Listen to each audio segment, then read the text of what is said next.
Dear student, you are welcome YouTube channel English Learning with Arun Shukla. Today I am going to teach you how to make a simple sentence joining two or more than two simple sentence in a new simple sentence. आज आप लोगों को मैं दो या दो से अधिक सिंपल सेंटेंस को जोड़ करके एक नया सिंपल सेंटेंस कैसे बनाएं उसको पढ़ाने जा रहा हूँ।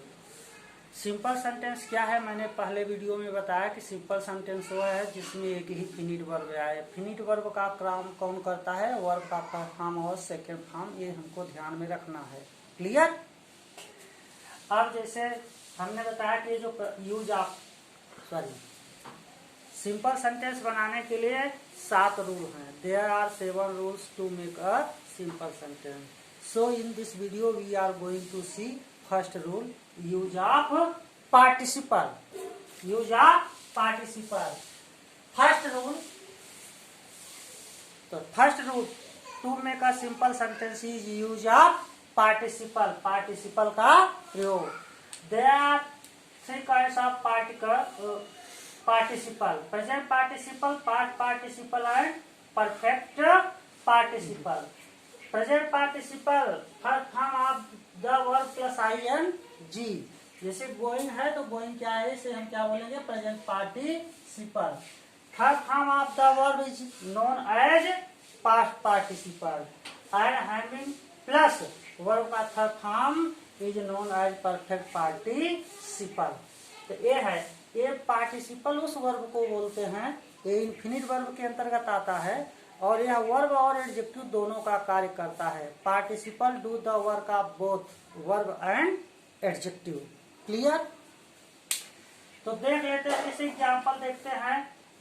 सी सा, इसने सी रैन अवे विथ फियर, उसने सांप को देखा और वह डर से भाग गई।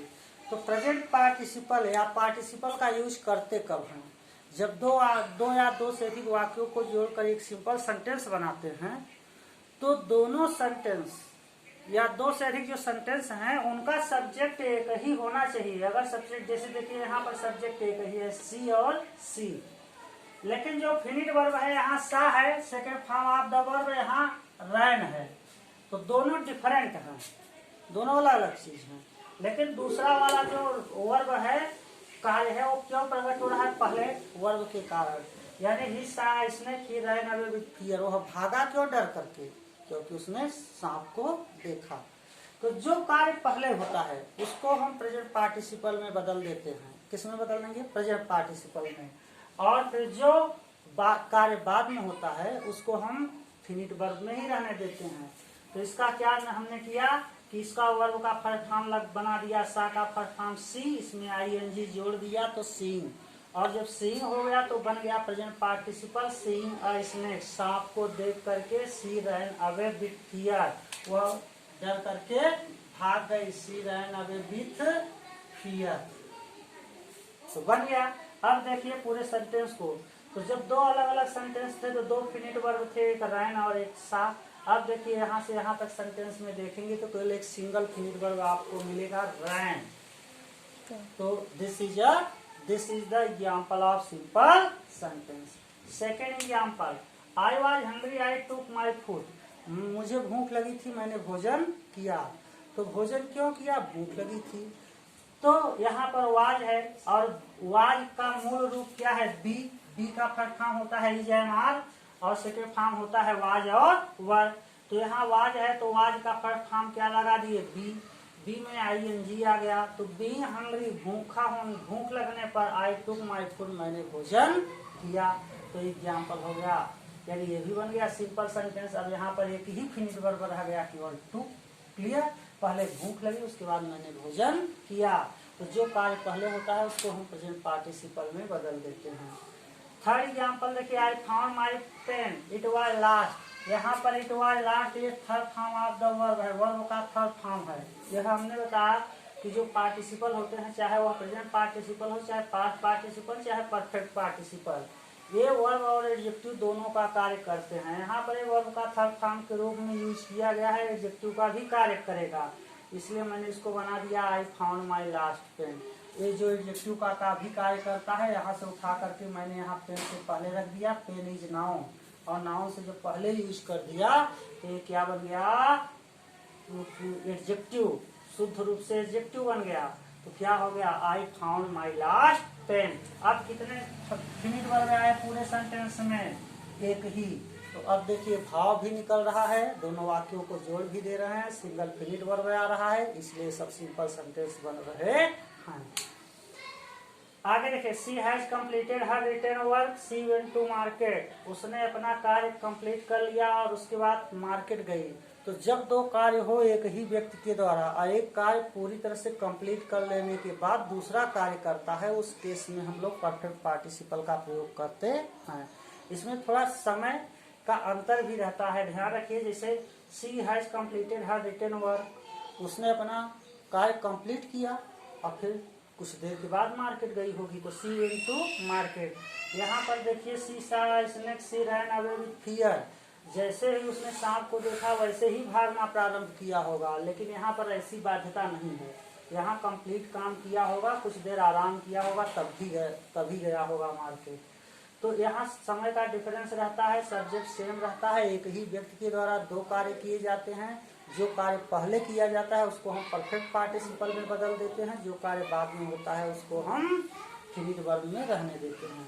जैसे she has completed her written work, उसने अपना लिखित कार्य कंप्लीट कर लिया, सी वेंट टू मार्केट, वह बाजार गई। तो having completed her written work, अपना लिखित कार्य कंप्लीट करने के बाद सी वेंट टू मार्केट। अब यहाँ पर having completed her written work में कोई फिनिट वर्ब नहीं है, केवल एक ही फिनिट वर्ब है, सी वेंट टू मार्केट। तो second form of the verb, here is the went is the second form of the verb, so in this sentence there is only single finite verb, so it becomes simple sentence. Clear? See the fifth example. She was punished by his teacher. वह अपने teacher के द्वारा दंडित किया गया। तो dear student, you are seeing that this sentence is given in past indefinite tense passive voice. Past indefinite tense passive voice, was के बाद वर्ब का थर्ड फॉर्म आया है। तो जब सेंटेंस पैसिव वॉइस में हो तो हम क्या लगा देते हैं, हैविंग और थर्ड फॉर्म के बीच में बीन लगा देते हैं, यानी जो परफेक्ट पार्टिसिपल है उसे भी पैसिव वॉइस में बना देते हैं। तो क्या हो जाएगा, having been punished, having been punished by sorry बना दिया हूं, having been punished by his teacher he felt sorry. Clear हो गया। इसी तरह से और हम एक दो एग्जाम्पल देख लेते हैं। Dear student, see here that you are seeing that I saw Ramesh, मैंने रमेश को देखा, he was abusing his neighbour, मैंने रमेश को देखा वो अपने पड़ोसी को गाली दे रहे थे। तो जब इस तरह का सेंटेंस आएगा तो यहाँ पर रमेश कर क्या रहे थे, अपने पड़ोसी को गाली दे रहे थे। तो हम यही, इसमें फिनिट वर्ब क्या है, वाज।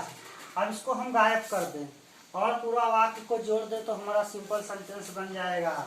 जैसे आई सॉ रमेश, मैंने रमेश को देखा, abusing his neighbour, abusing his neighbours.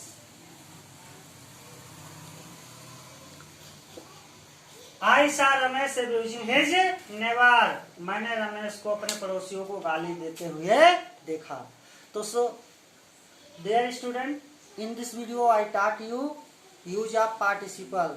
You solve the exercise. If you find any problem, you can contact me on this number. This is my number and you can contact on this number. Thank you.